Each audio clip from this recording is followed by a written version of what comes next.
존경하고 사랑하는 우리 구독자 여러분 반갑습니다. 여러분의 천만 라디오 천회장입니다. 비가 내리는 오후 시간 오전에 이어서 비는 계속 보슬보슬 아주 주룩주룩 내리고 있습니다. 주룩주룩. 잠시 우산 쓰고 나갔다 왔는데 비가 너무 많이 오더라고요. 하여튼 빗소리 듣고 정자나무 밑에서 영상을 올리는 것도 아주 색다른 느낌인 것 같아요. 보면 저는 이게 멍 때리는 걸 좋아하거든. 가만히 멍 때리면서 나름대로 사색에 잠기는 것도 참 좋은 것 같습니다. 그것도 여유로움이 있어야 돼요, 여러분. 마음에 여유가 없으면은 그런 멍 때리는 것도 잘 안 되더라고. 여러분들도 가끔 한 번씩 멍 때려 보세요. 한 10분이라도 괜찮은 것 같아요. 아니면은 뭐 낮잠 자는 것도 좋고, 여러분이 좋아하는 스타일대로 하시면 될 것 같습니다. 삼성에 관련된 아주 재미있는 이야기들이 있고 재미있는 기사들이 있어서 여러분들에게 간략하게 소개해 드릴게요.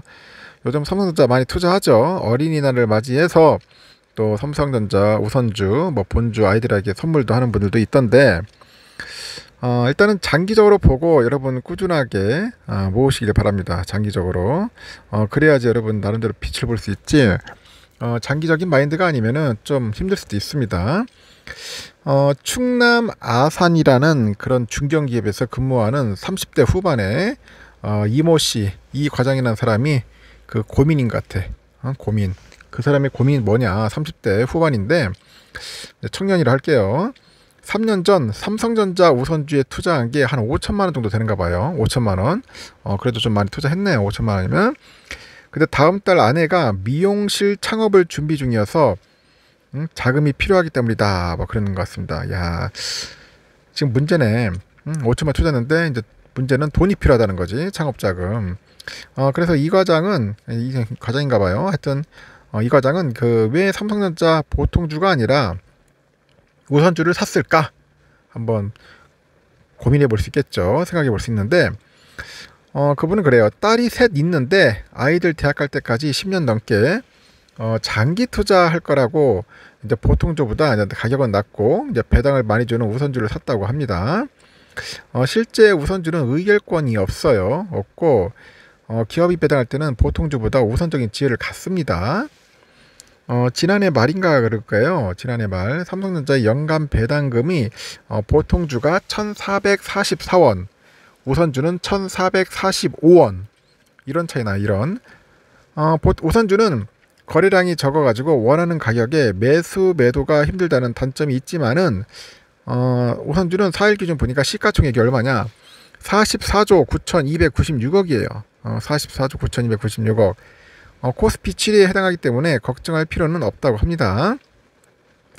하루에 거래 대금도 수백억에서 한 수천억이 왔다 갔다 하고 있어요. 그래서 웬만한 기업들의 주식보다도 훨씬 낫다는 거죠. 그래서 이 과장이 그 우선주를 2020년 6월에 처음 샀는데 이후에 불타기를 단행합니다. 불타기. 여러분들 알죠? 불타기. 주가가 막 오른 상태에서 막 추가 매수하는 걸 불타기를 하는데, 그의 주식 계좌 잔고에는 주당 59,838원에 한 811주가 있어요. 그 4일 종가는 54,600원. 현재 수익률은 마이너스 8.95%. 434만 947원이 손실을 보고 있다. 이 정도면은 나쁘진 않네. 나쁘진 않아요. 내가 볼 때는. 하지만 삼성전자 보통주 투자로 재미를 받고 3년간 배당금 받은 것을 고려하면은 사실상 수익권이다. 그게 그 친구의 이야기입니다. 계좌를 보시면 아실 거예요. 증권가에서는 그 삼성전자 목표 주가를 계속 높이고 있어요. 요즘 보니까 KB증권도 2분기에 실적도 흑자 기조를 유지할 것으로 보인다고 합니다. 1분기에 메모리 반도체 부문의 그 적자 규모가 이제 바닥을 친 것으로 확인이 되고 실적의 불확실성이 크게 해소되고 있다고 하죠. 그러다 보니 올해 삼성전자 영업이익은 10조 5천억 정도로 예상되고 상반기 하반기 영업이익 비중은 각각 12%, 88%로 하반기로 갈수록 실적 개선폭이 확대될 것이다. 그렇게 분석을 합니다. 하반기는 한 9조 2천억 정도 되겠네요. 현재 메모리 반도체를 둘러싸가지고 이제 불확실성에 대한 우려가 이제 교차하고 있죠. 이 불확실성이 주로 뭐냐, 실적, 재고, 가격 이런 면일 거예요. 4월에서 5월부터 웨이퍼 투입량 축소가 이제 본격적으로 이제 시작이 되죠. 그러면 공급 축소 효과가 나타날 것으로 보는데 2분기 삼성전자 낸드 생산량은 15% 감소, DRAM 생산량은 3분기부터 20% 이상 감소할 것으로 보이고, 이 메모리 반도체 재고는 2분기의 정점을 확인할 전망이라고 합니다. 목표 주가는 8만원에서 6.25% 높인 85,000원으로 상향합니다. 85,000원. 하나투자증권에서는 그래요. 삼성전자 기업 설명에 여기 통해서 두 가지 그 중요한 사실을 확인했다고 이제 전하는 것 같아요. 두 가지 사실 정했다. 먼저 감산 의지는 시장 예상보다 강력했다. 그 1분기 말부터 재고 수준이 충분히 높은 제품을 중심으로 해서 의미 있는 웨이퍼 투입 축소를 진행을 해서 공급 축소 효과가 연말부터 나타날 거랍니다. 공급 축소 효과 연말부터 나타날 것이다. 또 다소 더디긴 하지만 수요 회복 구간에 진입한 것은 분명하다. 감산 공식화 이후에 주요 고객사 재고 보충 계획에 일부 변화 감지가 있는 것으로 보인다고 했고, 올해도 흑자 기조가 유지될 것이다. 매수 관점을 유지하는 게 타당한 구간이다. 그런 이야기를 하는 거죠. 그럼 비행기에서는 뭐라고 하냐? 비행기에서는 이재용 회장 취임 이후에 주주에 대한 이익 환원을 높이기 위해서 자사주 매입 소각 그리고 배당 성향을 이제 크게 상향 조정했다고 하죠. 올해 배당 성향은 74%에 달할 것인데 향후 소비 경기가 회복되면 절대 배당액도 증가할 것으로 본다. 4일 기준 21개 증권사의 삼성전자 목표 주가는 81,571원입니다. 6일날 삼성전자 관계자가 그 올해 사업 계획을 묻는 질문에 그 DX 부분에서는 2030년 그 탄소 배출을 제로화해서 자원 순환성을 높여가지고 기술 혁신을 통해서 환경 난제 해결에 기여할 것이라 합니다. 이를 위해서 재활용 소재 적용을 확대해서 미세 플라스틱 저감 세탁기 같은 혁신 제품 발굴을 강화할 거라고 하네요. 또 삼성이 다양한 디바이스하고 스마트 싱스와 같은 사물 인터넷 플랫폼을 연결해서 고객의 새로운 라이프 스타일을 선도할 것이라 하죠. 향후 로봇 시대를 대비해서 유용한 제품 개발도 확대할 거고, 삼성은 레인보우 로보틱스 2대 주주이기도 합니다.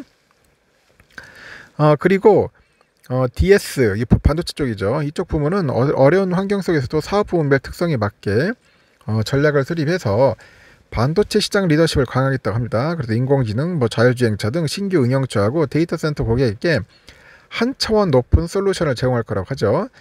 상반기에 차세대 트랜지스터 구조죠. GA의 공정의 안정화를 통해서 선당 공정, 그 기술 리더십을 이어갈 것이다. 그런 계획이고요. 향후 본격 성장할 것으로 기대되는 VR, AR 시장에서 기술 개발하고 전후방 SCM 구축을 완성해서 디스플레이 부분에서도 견조한 그런 실적을 달성한다는 목표를 갖고 있다는 겁니다. 주주들을 위해서 어떤 노력을 하느냐 그런 질문이 있었는데 정규 배당을 지급한 후에 3년간의 2년 현금 흐름 50% 이내에서 자녀 재원이 발생하면 이를 추가로 환원하고 있다고 하죠. 의미 있는 규모의 자녀 재원이 파악되면은 이중 일부를 조기 환원하는 것을 검토하고 있는데 삼성은 2020년 말 기준을 했을 때 주주에게 2021년 4월 10조 한 7천억 정도 일회성 특별 배당을 지급한 바 있어요. 경기현 사장은 또 대전의 그 카이스트 강연에서 냉정하게 이야기하면은 삼성전자의 파운드리 기술력이 TSMC에 한 1, 2년 정도 뒤처져 있다. 하지만 TSMC가 2나노미터 공정에 들어오는 시점부터는 앞설 수 있다. 이렇게 언급을 합니다. 그래서 경 사장이 5년 안에 TSMC를 앞설 것이다. 강조합니다. 앞설 것이다. 저는 그렇게 보고 있습니다. 꼭 배당도 좋지만은 그 삼성의 그런 자신감, 미래 지향성인 그런 모습들, 계획들을 보면서 여러분들이 조금 희망을 가졌으면 좋겠습니다. 여기까지 하겠습니다. 비가 좀 부슬부슬 내리니까 갑자기 그냥 막걸리 한 잔 먹고 싶네요. 막걸리 동동주 한 잔에 파전 아니면 감자전 이런 거 좋죠. 감자전, 부추전 이런 거 딱 한 잔 먹으면서 하루를 좀 여유롭게 즐겁게 보내시면 좋을 것 같습니다. 요즘 보니까 뉴스를 보니까 계속 온통 좋지 않은 소식들만 막 주구장창 나오더라고요. 그래서 요즘은 TV를 잘 안 보는데 하여튼 여러분들에게 좀 웃음꽃이 좀 활짝 필 수 있는 그런 즐거운 일들이 좀 많았으면 좋겠습니다. 일단 여기까지 할게요. 나중에 또 오후에 시간 되면은 그때 또 뵙도록 하겠습니다. 여러분 즐거운 오후 시간 보내시기 바래요.